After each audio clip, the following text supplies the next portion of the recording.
আপনারা কি আমাকে মারবেন? প্লিজ আমাকে মারেন না, প্রচুর খিদা লাগছে, টিফিনের সময় এসে আমি খেতে যাব। তোকে তো আমরা খাওয়াইতে নিয়ে আসছি নাকি? তুই ওকে পরীক্ষার খাতায় দেখাস নাই কেন? আমার সামনে তো স্যার দাঁড়ায় ছিল, আমি কিভাবে দেখাবো? আমি তো দেখাতে চাইছিলামই। কি রে, তুই তো ভালোই মিথ্যা কথা বলতে পারস। তোর জন্য যদি আমি ফেল করি, আমার বাবা শিওর আমাকে বিয়ে দিয়ে দিবে। তোর যে কি হবে? কি হবে? দাওয়াত দিলে দাওয়াত খাবো, আর দাওয়াত না দিলে দাওয়াত খাবো না। ঠিক করেছো, খুব করে বলো, মারছে কেন? পরীক্ষার খাতা দেখায়নি স্যার, এই জন্য আমাকে মারতেছে স্যার। তুমি নিজের ইচ্ছা মতো ক্যাম্পাসে যা খুশি তাই করছো, কেন জানো? সবাই তোমাকে ভয় পায়। তোমার বাবা হচ্ছে এই ভার্সিটির ফাউন্ডার মেম্বারদের একজন, তোমাকে সম্মান করেন। তোমার বাবার সম্মানটাকে তুমি মিস ইউজ। টাকা পয়সা ক্ষমতা সব কিন্তু অস্থায়ী। একদিকে নিজেদের পড়াশোনা, অন্যদিকে নীলাদের গ্যাংকে পাশ করানোর দায়িত্ব কি আমার নিতে হবে? এটা কি কোনোভাবে ভয়? আচ্ছা, তোদের কাছে জীবনের মানে কি রে? আমার কাছে জীবন হচ্ছে সূর্যের মতো।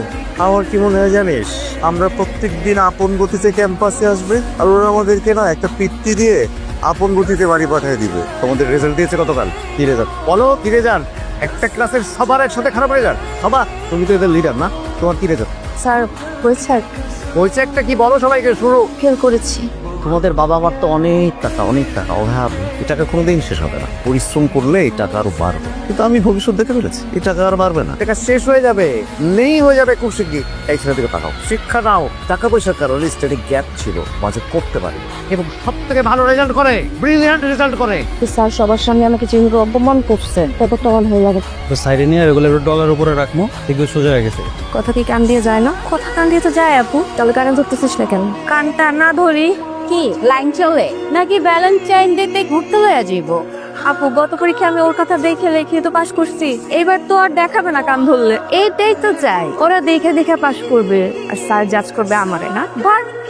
বল, অতি চালাকে গলায় দড়ি। মনে কর তোকে 100 লিচু দিলাম, কি করবি?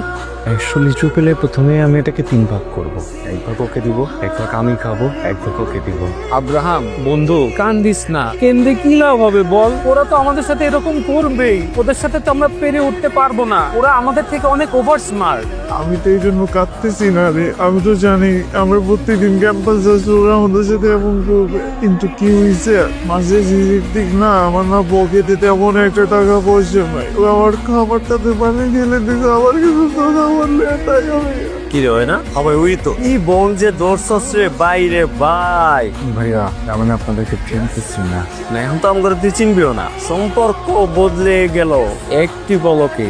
মনে কর পৃথিবীতে একটা মানুষ পাঠাইছে একটা কাম করার লেগে, কিন্তু হয়তো ওই কামটা করতেছে নাকি কি এটা ব্যাধবি করতেছে না। আর ভুল করলে কি ভুলের শাস্তি হয় না? এতগুলা মানুষ থাকতে আল্লাহ কি ওই একজন মানুষের আজাব দেওয়ার লেগে পৃথিবীতে আইবো? জানি না, এই আমগো মতো ছিল তখন পাঠাই দিছে, রাতে এখন তারা গারাম। কিন্তু খেতে বসছি, আমি তো পড়াটা শেষ করি। কি খাইতেছস? এই খিচুড়ি ভর্তা পেঁয়াজ এইগুলো গোস্ত বই। গোস্ত নাই, আয় তোর গোস্ত আমি খাও।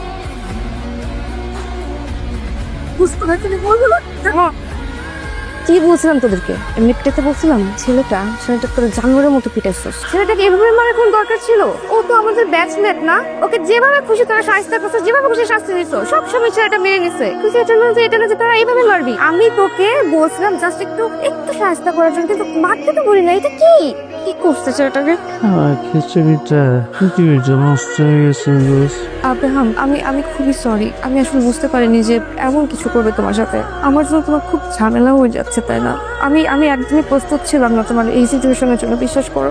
আমি কি করবো বলো তো, তুমিই বলো আমি কি করতে পারি। নীলা, আমার শরীরটা বেশি একটা ভালো না।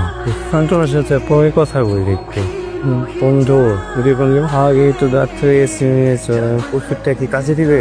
আরে কাজে দিবে, চিন্তা করিস না, প্যারাসিটামল ভালো কাজে দেয়। 3 মাসের ঝোল দিয়ে ভাত খেতে পারলে ভালো লাগে। 3 মাসের ঝোলের ভাত দিয়ে আমি কি পাবি? আচ্ছা তাহলে খাবো না। বার্গার খাবি? আব্রাহাম, দেখেন আপু, আজকে কোনো সিন ক্রিয়েট করেন না, ও অনেক অসুস্থ, ওকে প্যারাসিটামল দিচ্ছি, 3-4 দিন খেলেই ভালো হয়ে যাবে। আমি আজকে সিনক্রেট করবো না, তোমরা একটু সাইডে যাও, আমার আব্রাহামের সাথে একটু কথা আছে। আমি জানি তুমি খেতে পছন্দ করো, তাই এটা তোমার জন্য। তোমাকে কি দিব আসলে আমি জানি না, তবে তোমাকে দেখেই মনে হয় তুমি খাওয়া দাওয়া করতে এত পছন্দ করো না। আব্রাহাম, আই এম সরি, আসলে তোমার সাথে অনেক অন্যায় করে ফেলেছি, অনেক অবিচার করেছি। ছোটবেলায় মাকে হারিয়েছি, তো একাই বড় হয়েছি বলা যায়। বাবা সবসময় বিজনেস নিয়ে ব্যস্ত থাকতেন, আমাকে ওইভাবে সময়টা দিতেন না, যেটা আমি সবসময় চাইতাম। যার জন্য যেদি একরোখা ভাবেই বড় হয়েছি, বন্ধুরা যা বলেছে সেটাই ভাবতাম সবসময় ঠিক।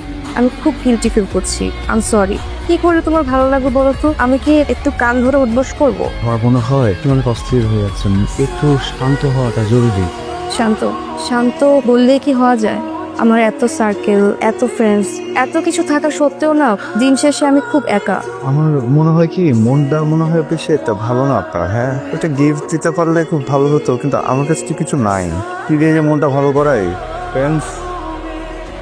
আব্রাহাম, তোমার হাত কাঁপছে কেন? First time female friend, very nervous, whole body shaking, not only hand. তুমি কিন্তু বিষ্ট আছো। নীলা আব্রাহামটা নিয়ে একটু বেশি বাড়াবাড়ি করতেছে না? তা তো করছি। ব্যাপারটা আমার একদমই পছন্দ হইতেছে না, বুঝছো? তা আমি কি করবে? আর আমি যদি কিছু করতে যাই তাহলে নীলা অনেক ক্রিয়েট করবো আমার সাথে। তাই কি অবস্থা তোমাদের? আমি তো কিছু করে নি আপু আজকে। আমি বলছি তোমার কিছু করছো। সরি আপু। আব্রাহামকে দেখছো? দেখো নি? আচ্ছা বসো। আব্রাহামকে দেখছো?